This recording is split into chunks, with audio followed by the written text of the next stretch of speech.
Okay, so we're going to talk about dilations today. A dilation is simply a reduction or enlargement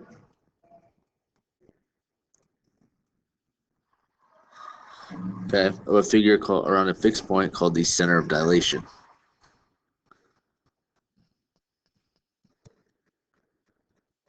Okay.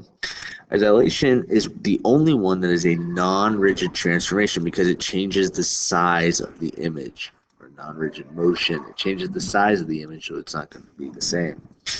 Because of that, it produces this thing called a similar figure, meaning it looks the same but is not actually the same. Okay.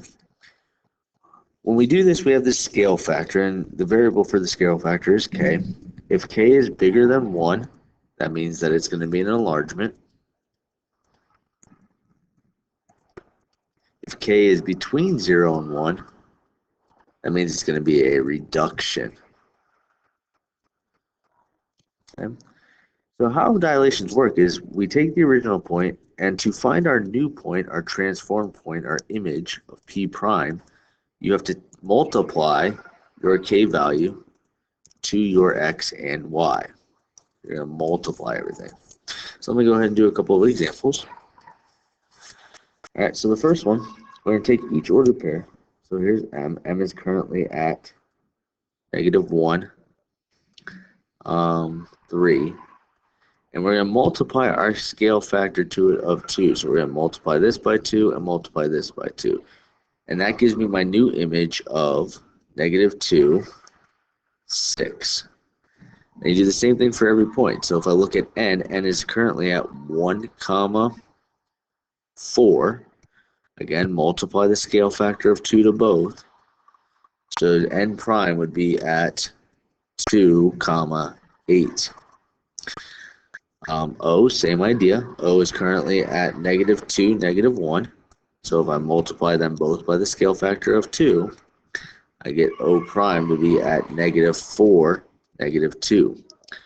And then P is currently at, let's see, -4, -2.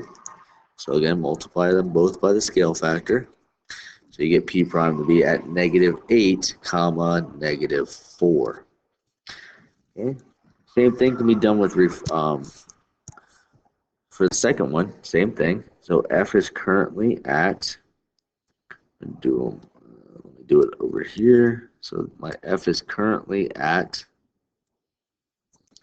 Let's see, -1, 2, -2, comma 1, 2, 3, 4, 5, 6, 7, 8, -2, 8. So same idea. We're going to multiply by the factor of k. Now k is a fraction. That is okay. What that means is you're going to multiply this number to the top.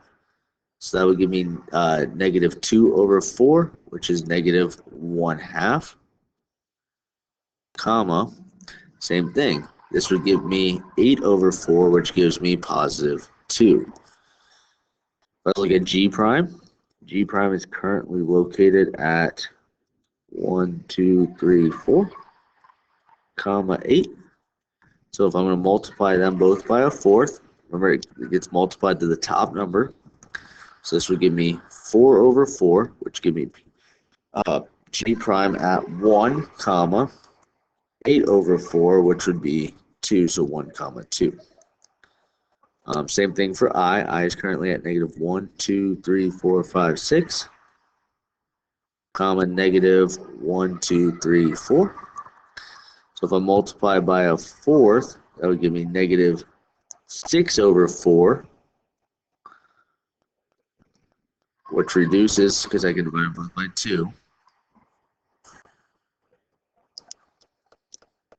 Divided both by 2, that would give me -3/2, comma.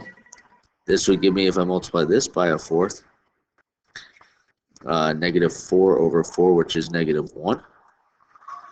And then H is currently at 1, 2, 3, 4, 5, 6, 7, 8. Currently at 8, comma 1, 2, -4. So we multiply them by a fourth each.